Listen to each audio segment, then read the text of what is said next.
masuk ke sub CPMG 3.2 atau untuk pertemuan 11. Oke, kita langsung masuk saja ke soal yang pertama. Apa sih itu dari nested list? Nested list adalah sebuah struktur data list yang di dalamnya terdapat list lain.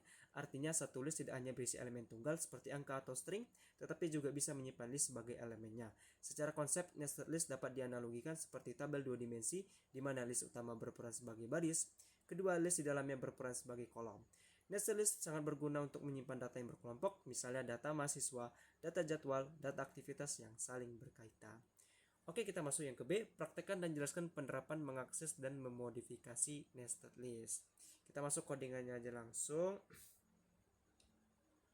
Codingan yang pertama, data barang sama dengan buku, pulpen, penghapus, 5.000, 3.000, 2.000. Nah, pada codingan ini, nested list itu digunakan untuk menyimpan dua jenis data yang saling berhubungan, yaitu nama barang dan harga barang.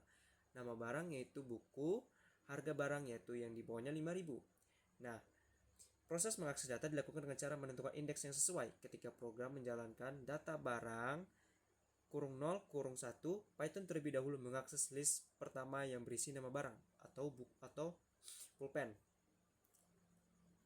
Hal yang sama berlaku pada mengambil harga barang dengan data barang kurung 1 kurung 1 sama dengan 3.500. Nah, selanjutnya nih ada memodifikasi data. Nah, baris ini mengganti harga pulpen dari 3.000 menjadi 3.500. Perubahan ini langsung tersimpan di dalam nested list tanpa perlu membuat struktur baru karena list dalam Python bersifat mutable.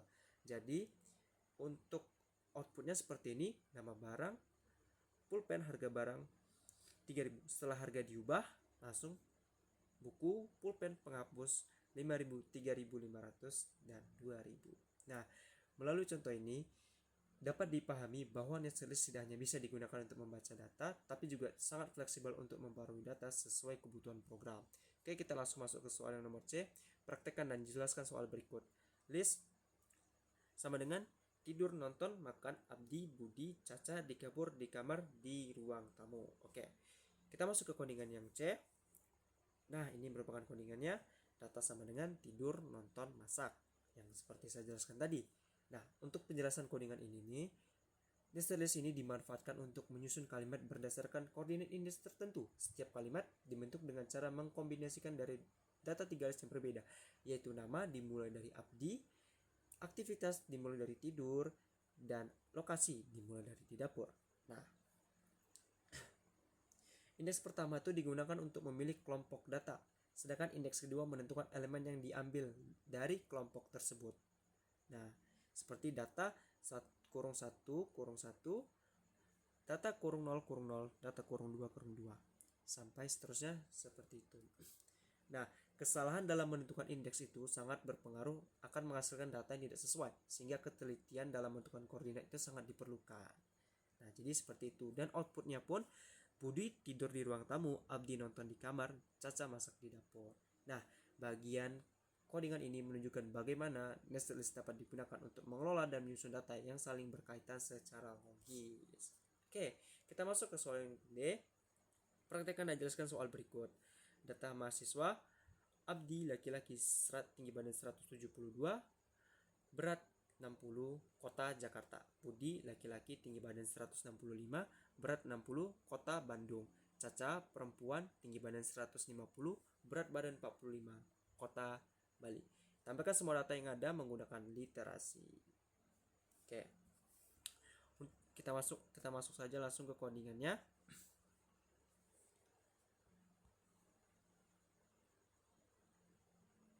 Ini dia. Nah, di sini ada data mahasiswa, ada Abdi laki-laki tinggi badan yang 172, berat badan 60, kota Jakarta yang saya sebutkan tadi ini. Oke, di sini saya akan menjelaskan cara kerja dan penjelasan dari codingan tersebut ini. Nah, diberikan sebuah variabel bernama data mahasiswa. Ini yang pertama. Nah, yang merupakan nested list, yang sebuah list di dalamnya berisi beberapa list lain. Setiap list dalam data mahasiswa mempresentasikan suatu data mahasiswa yang tersusun secara berurutan, dimulai dari nama, dari Abdi, dari jenis kelamin, laki-laki, dari tinggi badan 172 hingga berat badan 60 hingga asal kota di Jakarta. Karena struktur data yang bertingkat, maka cara yang paling tepat untuk mendapatkan solusi data tersebut adalah dengan menggunakan literasi atau perulangan. Nah, perulangan for digunakan untuk mengambil setiap elemen di dalam data mahasiswa satu persatu. Pada setiap proses perulangan, satu list mahasiswa disimpan sementara ke dalam variabel mahasiswa. Jadi ini ada for, ada mahasiswa, dan di bawahnya ada print. Nah, jadi ini pengulangan. Nah, variabel ini kemudian dapat diakses menggunakan indeks untuk mengambil data tertentu. Indeks 0 itu digunakan untuk mengambil nama mahasiswa. Ya, sedangkan yang kedua, indeks 1 itu digunakan untuk jenis kelamin. Sedangkan indeks kedua untuk digunakan mengukur tinggi badan, dan juga indeks ketiga untuk menentukan berat badan, dan juga indeks 4 untuk menentukan asal dari kota. Nah, dengan cara seperti ini informasi mahasiswa dapat ditampilkan secara berurutan dengan jelas. Dan juga ada perintah print digunakan untuk menampilkan data ke layar sekaligus menambah keterangan seperti dari nama, jenis kelamin, dan satuan seperti sentimeter dan kilogram agar output lebih mudah dipahami. Di akhir setiap ulangan ditambahkan garis pemisah menggunakan ini print titik dua atas underscore titik dua atas pagar 30 masuk kurun yang berfungsi untuk memisahkan tampilan data antar mahasiswa sehingga hasilnya terlihat lebih rapi dan terstruktur. Jadi keluarlah outputnya seperti ini sesuai dia. Andi laki-laki 172. Jadi seperti data gitu. Nah, jadi seluruh dari penggunaan literasi pada nested list memungkinkan kita untuk menampilkan seluruh data mahasiswa secara sistematis tanpa harus menggunakan tulis kode secara berulang. Metode ini sangat efisien dan umum banget digunakan ketika bekerja dengan data yang berjumlah banyak dan memiliki struktur data yang sama. Oke, kita masuk ke soal yang terakhir. Apa sih itu list comprehension? Nah, list comprehension itu ini merupakan codingan, contoh dari codingan list comprehension ya. Nah, list comprehension itu merupakan salah satu fitur dalam Python yang digunakan untuk membentuk list baru berdasarkan data dari list yang sudah ada dengan cara yang lebih ringkas dan efisien. Konsep ini menggabungkan proses perulangan dan penyaringan data dalam satu baris kode. Pada codingan di atas list, nilai berisi kumpulan angka yang mempresentasikan nilai mahasiswa. Tujuan dari program ini adalah mengambil hanya nilai yang memenuhi syarat kelulusan, yaitu nilai yang lebih besar atau sama dengan 75. Maka nilai lulus for in nilai if sama dengan 75.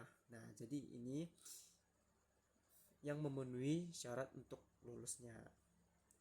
Nah, di barisnya dan ini contohnya nih. Di baris nilai lulus ini merupakan contoh dari merupakan syarat untuk kelulusan, itu nilai 75. Nah, bekerja dengan cara berikut, Python melakukan perulangan terhadap setiap elemen dalam list nilai dan menyimpannya sementara ke dalam variabel n.